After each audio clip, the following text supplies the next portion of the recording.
Okay.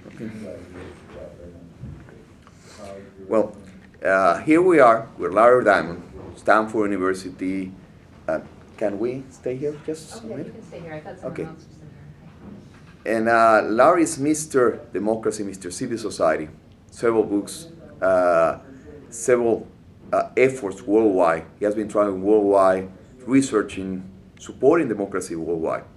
And Larry has been also a filmmaker, we can say that, trying to explore this positive energy in some movements worldwide that create changes, positive changes worldwide.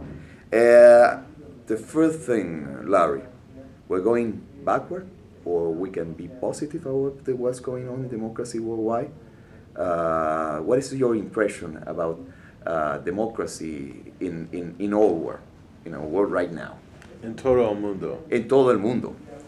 So globally, Carlos, as you know, there's been really extraordinary democratic progress since the mid-1970s, since the so-called third wave of global democratization began. And with a particular strong burst of global democratic progress after the fall of the Berlin Wall in 1989. We've gone from a situation where barely 30% of all the independent states in the world were democracies to a situation where nearly 60% of all the world states are democracies, and a situation where only a few democracies existed in Latin America and the Caribbean, to a situation where the vast majority of states in Latin America and the Caribbean are democracies. And we're continuing to see instances of encouraging democratic progress in lots of places around the world where democracy is proving vigorous. I think many people feel that democracy has made significant progress toward deepening and consolidation in Latin America's biggest country, Brazil, where there have been Brazil's actually one of the few countries in the world where inequality has diminished somewhat, although it was starting from a very extreme level. And there's been a lot of progress toward institutionalization, improvements in the rule of law, and so on. Colombia beat back to a considerable extent the narco-traffickers and has reduced violence and improved the rule of law. And you can look at a number of countries where democracy in Chile, in Uruguay, is sinking roots. There's been a revitalization of democracy in the Philippines under the new president, Aquino, return to democracy in Thailand. So there are many elements of progress, but there's also many elements of instability, shallowness, regression, and even retrenchment of democracy as well in recent years. Venezuela, Ecuador, Nicaragua, they have election. They have election, they have open election. Can we call them democracies? Well, you certainly cannot call Venezuela a democracy. Venezuela is one of the paradigmatic instances of what we call a competitive authoritarian regime. That is a regime in which there are regular elections that happen at constitutionally prescribed intervals, and you have all the other institutions that superficially seem to manifest democracy. You have a parliament that's fully elected with opposition parties in it. You have a judiciary that is supposedly independent. You have media, and some of them criticize the president. You have independent non-governmental organizations, and you have opposition that's elected at the regional and local level as well. But in order for a country to be a democracy, an electoral democracy, there has to be a level playing field. This is one of the most important conditions for democracy, is reasonably free and fair elections. Just because the votes are counted accurately on the polling day doesn't mean a country is a democracy. You know, there's a saying that goes way back to authoritarian rulers that only a fool rigs or an amateur rigs the election on election day. The really clever autocrat tilts the playing field so massively that it's impossible for the opposition to win, even if the votes are accurately counted on election day.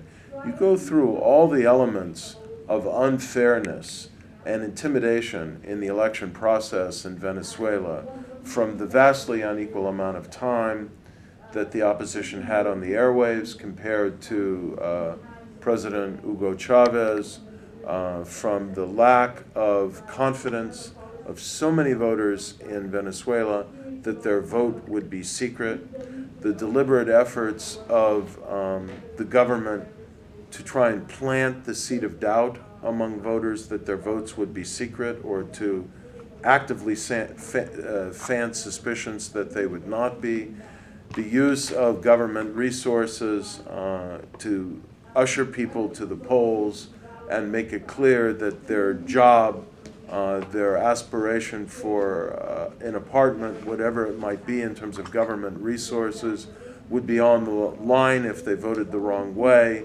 leaving again the implication that the government would find out how they voted. I mean, there's no way you can call this a free and fair election. The fact that Governor Capriles and the opposition was able to get as close as it did, you know, within 10 or 11 percentage points, in the midst of all these institutional disadvantages and, you know, naked elements of intimidation and unfairness, I think is pretty plausible evidence to suggest that there might have been a dramatically different outcome in a truly democratic election. And this is, you know, what happens in many countries in the world. I mean, look at Russia, where Vladimir Putin has totally desecrated and destroyed any genuine element of fairness and pluralism, and beaten figuratively, if not literally, opposition elements in business, civil society, the mass media, and so on, into submission, into fear, into exile, into a position of extreme disadvantage and even in some cases, as I said, exit because they've got no other option. You asked about the other countries of the sort of Bolivarian nexus, and I think at best it's now an open question as to whether we can say that Ecuador and Bolivia are democracies. Certainly one has to worry that these two governments are going down rather eagerly the path of Hugo Chavez in suppressing and intimidating opposition and misusing the powers of incumbency to remain there indefinitely. And I don't think there was any doubt when he was elected that Daniel Ortega in Nicaragua would do the same. After all, look at his history of governing as a dictator for a long period of time after the Sandinista revolution. I think democracy requires full transparency, an independent judiciary, separation between electoral administration and incumbency, clear term limits on the president, which most of these populist autocrats want to remove for obvious reasons. And these conditions are moving in the wrong direction rather than in the direction of deepening or restoring democracy in all of the countries that you mentioned. What about some cases? In your movie there are several cases. One of the cases that prove that sometimes the dichotomy between economic growth and democracy, Malaysia. Can we balance this economic growth with a government that's not so open to civil society, free media, and the challenge to have something else there that's going to open the government to the rest of the people? I think that economic growth can occur in a lot of different contexts in terms of governance, in terms of regime. We know from many experiences of developmental authoritarianism in Asia, going back to Korea and Taiwan in the 1960s and 70s, Malaysia in the 1990s, China in the last 20 years, that economic growth and even transformative economic growth can occur in regimes that are not democratic or even blatantly authoritarian. We know as well, we should have known from historical experience, but China and other countries were trying to plant seeds of doubt about this. But we know from the experience of the last 10 to 15 years in particular that very good, very impressive, very vigorous, very sustainable economic growth can occur in circumstances of genuine democracy. So you take a look at the really dynamic emerging market economies of the world. Many, if not most of them, are democracies, not authoritarian regimes. If you look at the 12 countries that were added to the G8 to make the G20, countries like Brazil, Mexico, Argentina, Turkey, Korea, 10 of these 12 emerging market countries that were added to make the G20 are democracies. The only two non-democracies are China and Saudi Arabia.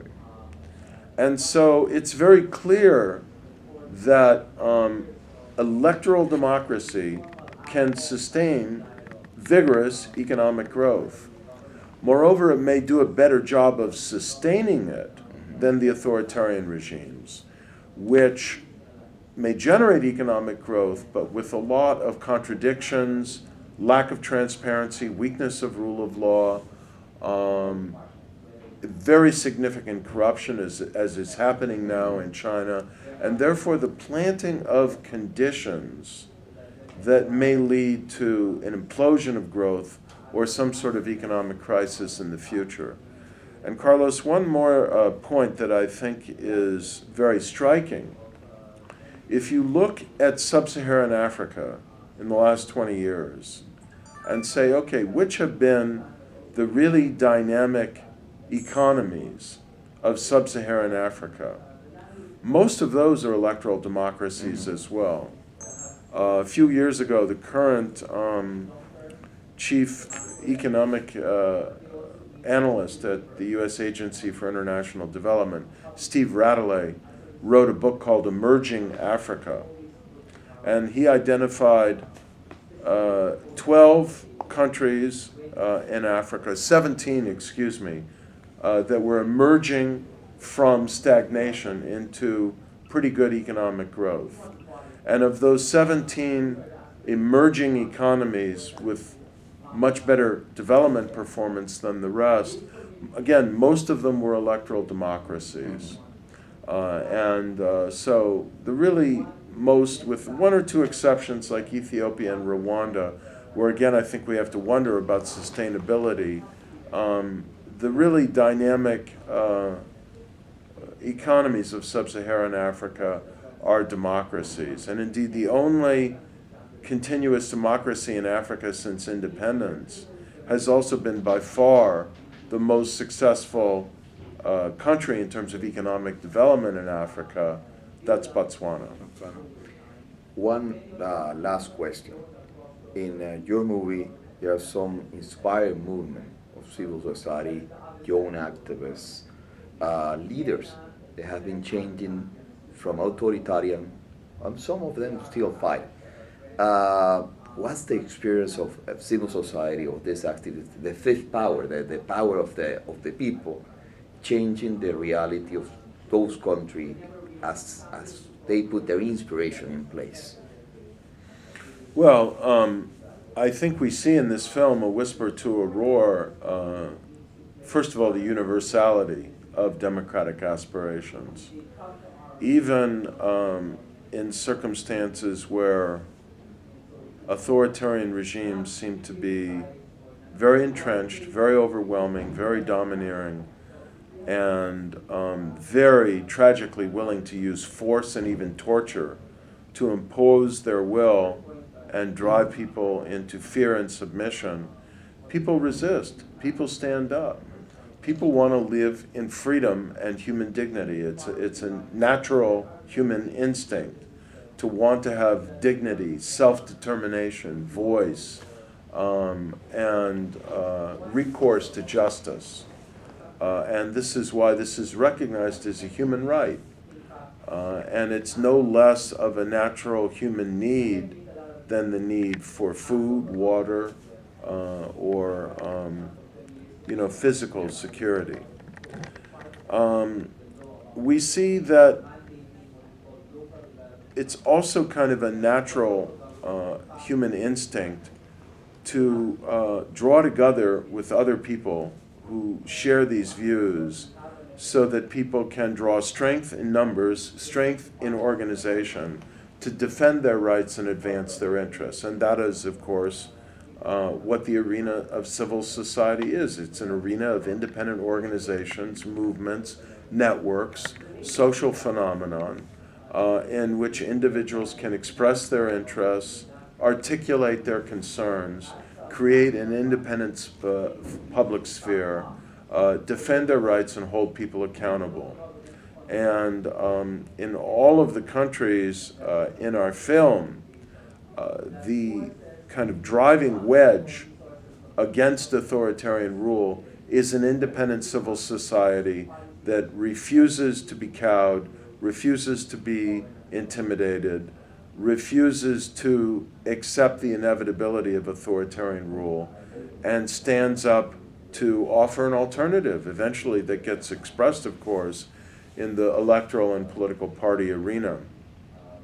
But when elections are stolen, either on election day as in Zimbabwe, or well before election day as in Venezuela, then civil society becomes the last line of defense for standing up against authoritarian rule and trying to draw boundaries around it and trying to articulate the truth and seek transparency and basically say in a fairly universal language, the emperor wears no clothes.